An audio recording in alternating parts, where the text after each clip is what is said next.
Hey everybody, and welcome to Groups at Home with Slow City Church. We are so excited for the opportunity to gather together in living rooms all over the city, all over the county, to open up the scriptures together, to support one another, to talk through life and faith and friendship. We're really excited to start a new conversation right now in the life of our church called The Gospel of Friendship. And why we're talking about friendship is simple. Friendship is challenging. Friendship is needed. Recent studies have come out that have shown that 40% of people polled say they lack meaningful relationships. 40% of people say they often or most of the time feel lonely. And you and I are desperate for connection. We're desperate for friendship, friendship with God, and friendship with one another. And one of the things that we've found and discovered as we've navigated through life and faith together in the church is that God has made us for friendship, that His gospel, the good news of the kingdom of God, is often found in and through connection with one another, connection with God. You and I helping one another navigate all the things that life throws at us in and through friendship. So I want to start with just a question. Why is friendship so hard? Why is it often challenging? What stands in the way between you developing a deep connection in friendship with God, you developing a deep connection in friendship with others? There's a proverb that says, an unreliable friend can lead to ruin. Have you found that to be true in your life? That unreliable friendships or unavailable friendships have led you to a pretty desperate place. How do we navigate that?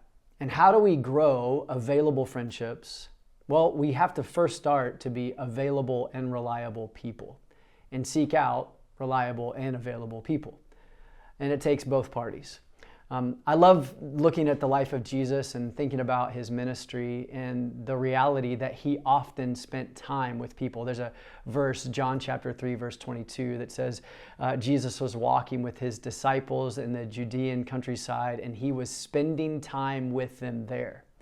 If one thing jumps out to me about Jesus is that He often spent time with people who were like Him and not like Him, developing friendships and relationships and trust and credibility.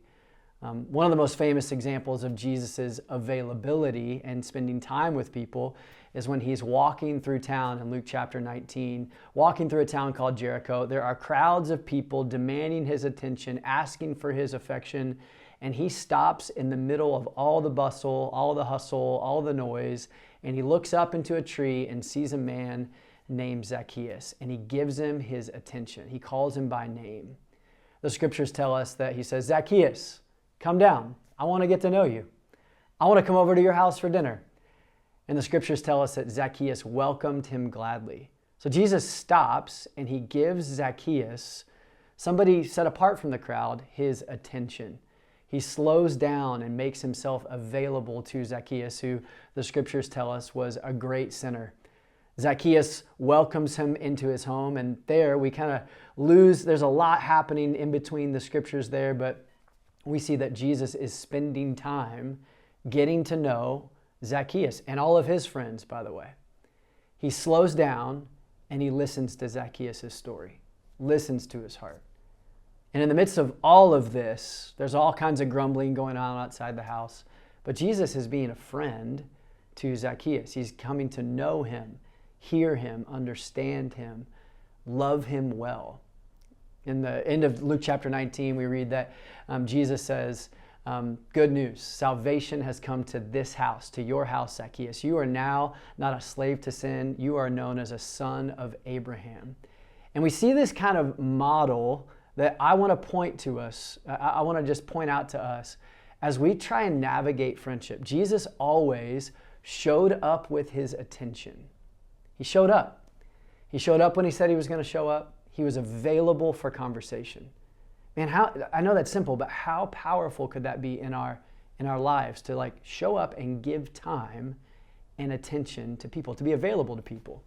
Now, you can't be omnipresent. You are not omnipresent. You can't be available to everyone all the time. Jesus wasn't available to everyone all the time, but He was available to the one in front of him. He locked eyes with the people in front of him, with the Samaritan woman, with Nicodemus at night, with his disciples in the Judean countryside, with Zacchaeus at his banquet table. He locked eyes with him. He was available. He showed up and he was attentive. And he slowed down and he listened. I mean, Jesus was a great question asker. He asked tons of questions and let people process and think.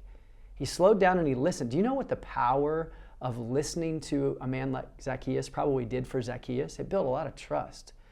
And in our friendships, showing up with our attention and slowing down and listening can really build reliability and availability in our friendships. And last, he lifted people up with intentionality. He spoke to Zacchaeus with truth and with encouragement. So many times our friendships are really shallow and really light because we lack intentionality. And Jesus says, today, Zacchaeus, you are a son of Abraham. You're not defined by your sin and your shame anymore. You are now. Salvation has come to your house, has come into your heart, has come into your home. And he spoke courage. We see this all throughout the life of Jesus. He spoke truth and courage, love and grace. With intentionality, he lifted up. So I hope this little brief overview of what we talked about on Sunday can maybe spark some conversations in your group today. Where do you really find it hard to be available? Or maybe there's been difficulty in a marital relationship or a relationship at work where you're desiring to spend time with someone. What is the obstacle to availability in your relationships? And how might carving out spending time, slowing down, speaking truth, really deepen your friendship? How can availability begin to mark your friendships, your life, your heart, as you grow your friendship with God and your friendship with one another? We hope the questions that we have prepared for you just spur on really good, meaningful conversation. Bless you.